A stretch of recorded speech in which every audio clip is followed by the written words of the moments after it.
इसी प्रकार से यही चंद्र गुरु आपके छठे भाव में चले गए। अब छठे भाव में चले गए तो छठे भाव के लिए तो एक धारणा है कि रोग, चोट, शत्रु, बाधा, पुलिस केस, मुकदमा, कर्जा, हानि, अपयश, ये सब चीज़ों का होता है। अब यहाँ चंद्र गुरु का बैठना आपको इस प्रकार की चीज़ों में उलझाएगा तो है ही, क्योंकि कन्या राशि में बैठे हैं। पर यहाँ पर जो मेरा जो अनुभव निकल के आया अब तक का, क्योंकि देखिए ज्योतिष क्या है ना, अनुभव का, विचारों का संग्रह है।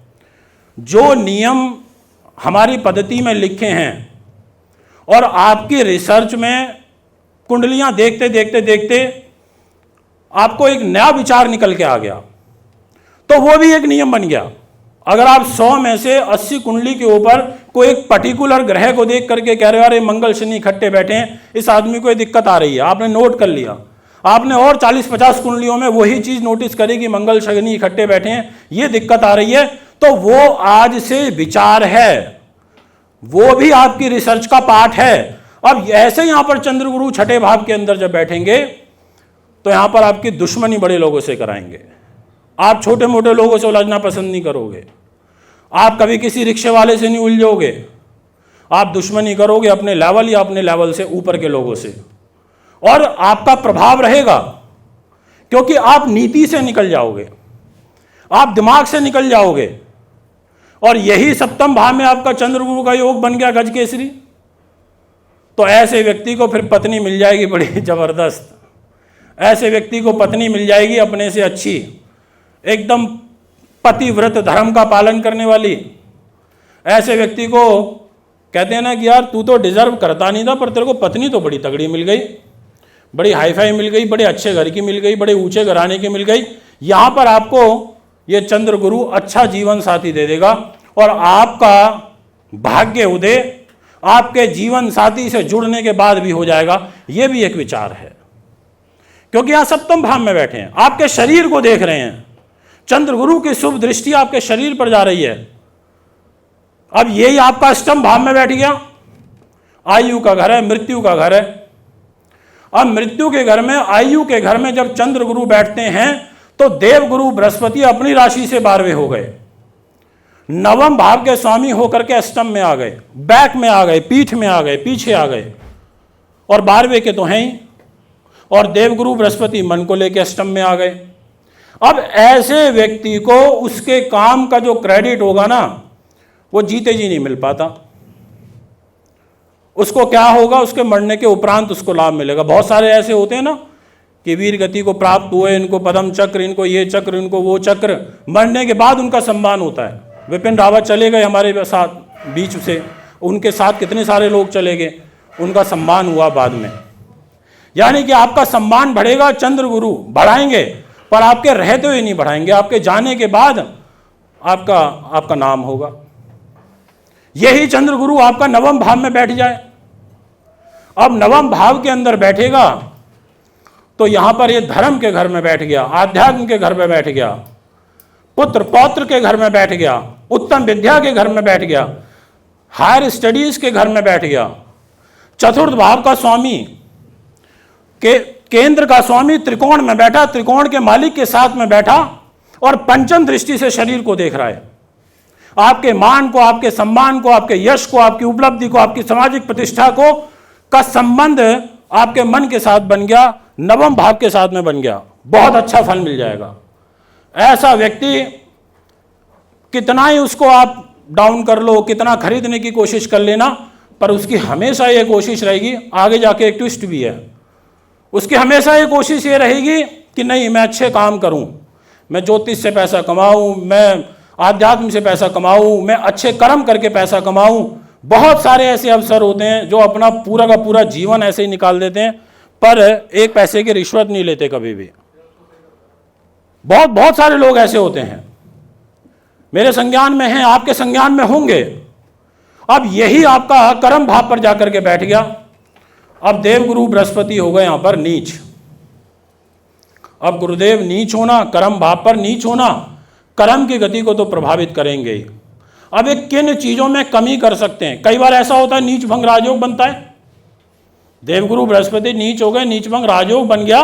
पर ऐसा होता है कि देवगुरु बृहस्पति नीच भंग राजयोग बना करके आपको धन दे सकते हैं, पर देवगुरु बृहस्पति उन बीमारियों को नहीं रोक सकते नीच भंग राजयोग में। वो अगर आपको शुगर देंगे, इंसुलिन डिस्टर्ब करेंगे तो करेंगे, अगर वो आपकी किडनियों को, लीवर को प्रभावित करेंगे तो करेंगे। नीच भंग राजयोग का ये मतलब नहीं होगा कि भाई आपको समस्त प्रकार के कष्टों से बाहर निकाल देंगे। यही देवगुरु बृहस्पति आपके लाभ स्थान पर बैठ गए। लाभ स्थान में ज्योतिष में ऐसा कहा जाता है कि लगन का स्वामी लाभ स्थान में आ जाए या कोई भी ग्रह लाभ स्थान में आकर के बैठ जाए, चाहे वो अच्छा हो चाहे वो बुरा हो, उसकी एक नैतिक जिम्मेदारी बन जाती है कि उसको अच्छा फल वहां देना है, लाभ देना है। चाहे वो छठे से छठा हो गया, वो रोग का भी हो गया, उसके बाद वो बीमारी भी देगा, परंतु चंद्रगुरु के इस योग में आपको लाभ भी देगा। बेशक वो कुंभ राशि में बैठा है, शनि की मूल त्रिकोण राशि में बैठा है, तो यहां पर आपको लाभ देगा विदेशों से, पर उसकी गति को प्रभावित कर सकता है, उसको कम कर सकता है। यही देवगुरु बृहस्पति आपका 12वें भाव में बैठ गया, अब स्वग्रही होकर के बैठ गया। ऐसे जातकों को मोक्ष की प्राप्ति हो जाएगी। ऐसे जातक आध्यात्म के ऊपर पैसा खर्च करेंगे, धार्मिक प्रयोजन के ऊपर खर्च करेंगे। उनकी सोच ऐसी हो जाएगी कि मैंने इतना कमा लिया, अब ठीक है, पर अब मैं कुछ खर्च करना चाहता हूं, कुछ समाज के लिए करना चाहता हूं, कि मैं दान पुण्य दक्षिणा करना चाहता हूं। ऐसे भाव यहां पर उत्पन्न कर देगा। दोस्तों, मेष लगन 12 प्रकार का फल, फिर अब यहां से इनकी दृष्टियां, और फिर ये जो बातें मैंने आपको बताई हैं, ये सारी बातें उल्टी भी पड़ सकती हैं। यही मेष राशि के अंदर चंद्रगुरु का गजकेसरी राजयोग बना, उसके बावजूद भी ये हमें उल्टा फल दे सकता है। जरूरी नहीं कि ये यहां बना है तो ये ऐसा ही देगा, यहां से आगे विषय अपग्रेड होता है। अब मान लो इनकी डिग्री अच्छी नहीं है, फिर क्या करेंगे? अब मान लो 28-29 डिग्री का है देवगुरु बृहस्पति, फिर क्या करेंगे? चंद्रमा की डिग्री कमजोर है, क्या करेंगे? इनके बीच में गैप बहुत ज्यादा आ गया, क्या करेंगे ऐसे राजयोग का? मैं यहां बैठा हूं, आप वहां लास्ट में बैठे हो, और हम दोनों एक ही राशि में हैं, क्या करेंगे?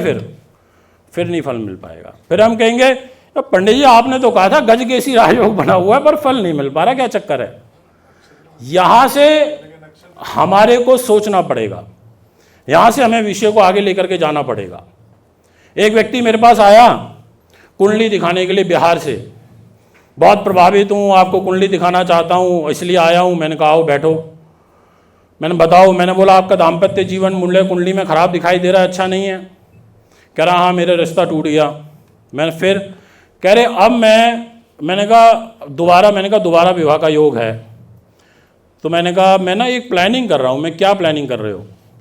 कह रहा मैं एक प्लानिंग कर रहा हूँ कि मैं यहाँ दिल्ली आकर के एक इंस्टीट्यूट में एडमिशन ले लेता हूँ कोचिंग में पढ़ने के लिए, और वहाँ पर फिर मैं कोई मतलब साथ की कोई लड़की मतलब करके उसके साथ, और उसी को सेट करके और अपना उसके साथ आगे लाइफ को बढ़ाऊं।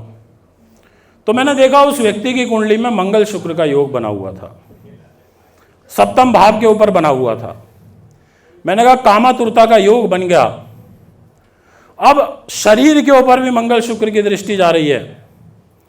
मैंने कहा मंगल शुक्र का प्रभाव इस व्यक्ति के ऊपर ऐसा आया, और इसके मन के ऊपर बैठा हुआ है शनि, मन से खुराफाती हो गया, वासना के घर में मंगल शुक्र आ गया।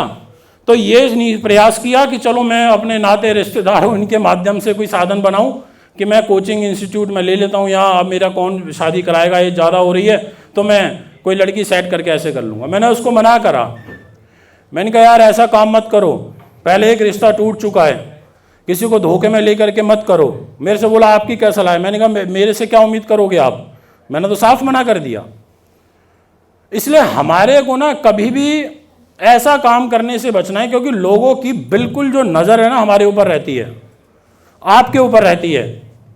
बहुत से लोग आजमाने के लिए आएंगे, बहुत सारे लोग आपके खिलाफ षड्यंत्र रचने के उद्देश्य से आएंगे, बहुत सारे लोग इस सोच के साथ आएंगे कि आपको कैसे घेरा जाए, कैसे आपको डाउन किया जाए, कैसे आपको डिफेम किया जाए।